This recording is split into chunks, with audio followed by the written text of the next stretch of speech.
Hello everybody, welcome back to the channel. So in today's video, we are going to be talking about how Xavi Hernández should run his midfield. That does include Pablo Torre, because I have been asked many times, hey Kevin, how would you implement Pablo Torre into this Barcelona squad that we are going to be having next season? Because I have seen basically everywhere through the media that Pablo Torre is considered as a gem. Many people want me to assess and analyze how he could fit within this squad. And so I am going to be painting two different scenarios. And this is very important, right? Because we must paint out a picture of what our midfield could look like with and without Frenkie de Jong, because right now it is very unsure on what's going to happen with the future of this player, whether he's going to be staying, yes or no. And we have talked about many times why Frenkie de Jong could be leaving. Maybe Joan Laporta and Mateo Lemon might actually say, yes, I am going to be considering this 85 million euro bid coming from Manchester United. And so we never know. In my opinion, you guys already know this, that I want to see Frenkie de Jong wear the Barcelona shirt next season, no matter what. But if it does happen, we must be prepared. Xavi Hernández must have that plan B, and that is going to be including Pablo Torre. And then later in the video, we're also going to be talking about Serginho Dest, Lenglet, and those two players being included in a swap deal that does regard Jules Kounde. But before we go into any of this, I do want to speak about the One Football app, the best football app on the planet, my friends. If you guys do want to find out what's currently going on with your favorite player, your favorite team, what's currently going on within the league, or any transfer rumor that you do want to follow, all of those details will be within the One Football app. That is basically where I do get all of my information and how I do make my YouTube videos. If you guys do want to find out those details, you can so by scanning the QR code here on the screen or using the link that will be provided down below on the pinned comment. That'll take you straight to the One Football app. You can download that app in the App Store, set exactly who you do want to follow, and then you'll be set and done from there. It's a very reliable app, informative app, and a free app, and you guys will not be disappointed. But now let's get back into the video. And so let's talk about and start with Pablo Torre. So first we have to understand, right, how Barcelona are going to be paying for the operation of Pablo Torre, so we can have an understanding, okay, how could we use this player? And I'm going to be explaining exactly what I do mean by this, because it does say here, according to Sport, Barcelona paid 5 million euros to Racing Santander for Pablo Torre, but if all the variables are met, the price would rise to 20 million euros. Very similar to what we did with Pedri. Then let's continue. These variables are based on the games he plays for Barcelona's first team, and also if he makes it to the Spanish national team. Barcelona will have to pay Racing Santander 1 million euros for every 10 games Pablo Torre plays with Barcelona's first team. For an entire match to be counted, the player has to play more than 45 minutes. The limit is 140 games.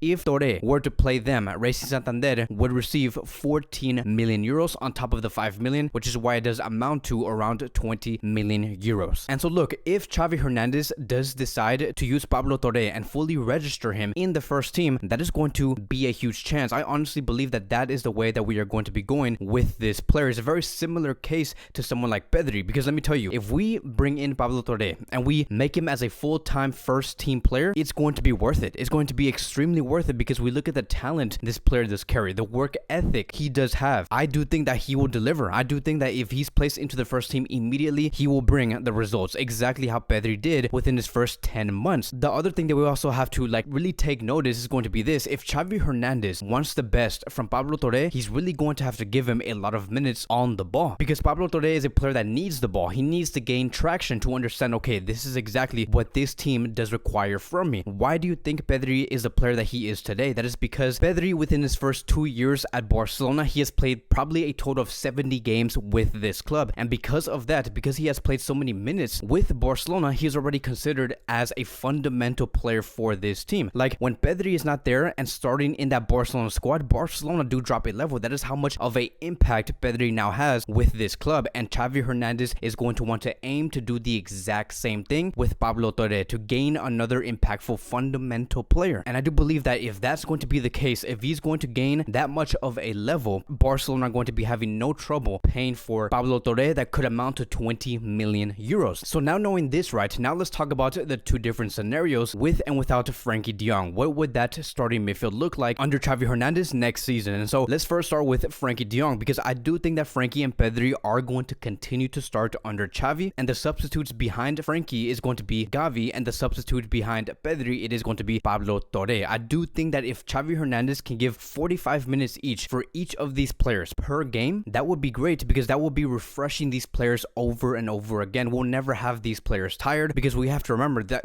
this is the reason why Frenkie staying at Barcelona makes the most most sense because we're going to be playing and these players are going to be within 5 different competitions. So with the national team added to these players, they're going to be playing the World Cup, the Champions League, La Liga, the Copa del Rey, the Spanish Super Cup, and many more. So it is going to be making a lot of sense for these players to see about 45 minutes each per game when it comes to Frenkie, Pedri, Gavi, and Pablo Torre. Or it could be Frenkie and Pedri starting in one game, and in the next game we could see Pablo Torre and Gavi starting in that game, and they switch in every other match. And now let's paint the scenario without Frenkie de Jong, because this is where things get very interesting. If Frenkie does not continue and he moves out to a different club, I do think that our starting midfield, it is going to be including Gavi and Pedri and Busquets. And our backups for Gavi, it is going to be Kessie, and our backups for Pedri, it is going to be Pablo Torre. The reason why I place Pablo Torre behind Pedri, and I never really talk about Pablo Torre playing with Pedri, is because if you play Pablo with Pedri, you're having the exact same type of interiors. Pablo is much more of a Pedri type of player than he is like a Gavi. If we place Pablo with Pedri, again, you're going to be having the exact same players. The only way I could see this actually work, because we need that physicality. Like if you have just Pablo and Pedri in those interior roles, you're going to be leaving a lot in terms of the physicality. Like, okay, the only way I could see it actually work would be with Pablo, Pedri, and Kessie. Kessie would be adding that physicality within the midfield, something that is going to be missing. Like, look, I think that Pablo Torre does press amazing. Like, he likes to take the ball away, he likes to press the defensive line, but he does really good at that for a attacking midfielder. He's better than Coutinho, he's better than Pjanic in terms of pressing the opposition, but he is by no means someone like Gavi, right? Someone who is very intense, crazy, willing to fight for the ball and bleed for the team. Someone like Mascherano. Pablo Torre is not someone like that. So he's like in the middle between Coutinho and Pjanic and the level of intensity of Mascherano and Gavi. So it would make the most sense to have a midfield of Pedri, Pablo Torre, and Kessie if you do want to include those two interiors playing at the exact same time. Kessie has shown over and over again that he is a great presser, and so there will be a great balance within the midfield if these 3 players do get included. But now let's move on towards the next topic of today, and now let's talk about the swap deal regarding Kounde, Dest, and Lenglet. So again, the reason why I am bringing this topic up, it is because many have asked, hey Kevin, what's currently going on with Serginho Dest? Is he included in a swap deal with Kounde with Sevilla? Because when we talk about the future, right, we know that Dani Alves is going to be extending with Barcelona. We know that Azpilicueta is very close on transferring with Barcelona in this coming summer, and there has been rumors about Dest being placed within a swap deal. And it does say here, according to Javi Miguel, Barcelona have made a first offer to Sevilla for Kounde, which is 20 million euros plus Dest and Lenglet. Now here's the thing, right, this is just a rumor. This is the only thing I have seen on the media when it comes to Serginho Dest. Like, I want to make this very clear, I do not know if this is real or not. The last credible thing that we have heard when it comes to Sevilla and Kounde is that Sevilla are not looking for players when it comes to this transfer of Kounde. They do not want to have any players, they just want straight cash. And Barcelona, according to this report, right, they're finding the audacity to still land an offer that does include 2 players, which is again Lenglet and Dest. And it does make sense, right? Lenglet has played with Sevilla before a few years ago, and Serginho Dest does want to continue to play Champions League football, and he wants to play within a league that does suit him, which is La Liga. So an offer like this, in the end, it does make a lot of sense. It could happen. I understand why many would believe that a deal like this could be real, but look, let's assume that this is real, right? If it actually happened, I would say that it is a solid deal. I've already said, if we can get Kounde to pair up with Ronald Araujo in that defensive line next season, we would be one hell of a team. But again, I want to really emphasize this. We do not know if this is real. This is probably the only thing I've heard when it comes to Serginho Dest, and that's basically it. We're going to have to play a waiting game to see if this actually turns out to be true and if Joan Laporta is actually making an offer like this. But that is going to be wrapping up today's Barcelona Daily News. Thank you guys so much for watching. If you guys are new here, welcome to the channel. Please like, subscribe, comment, and I will see you guys in the next video.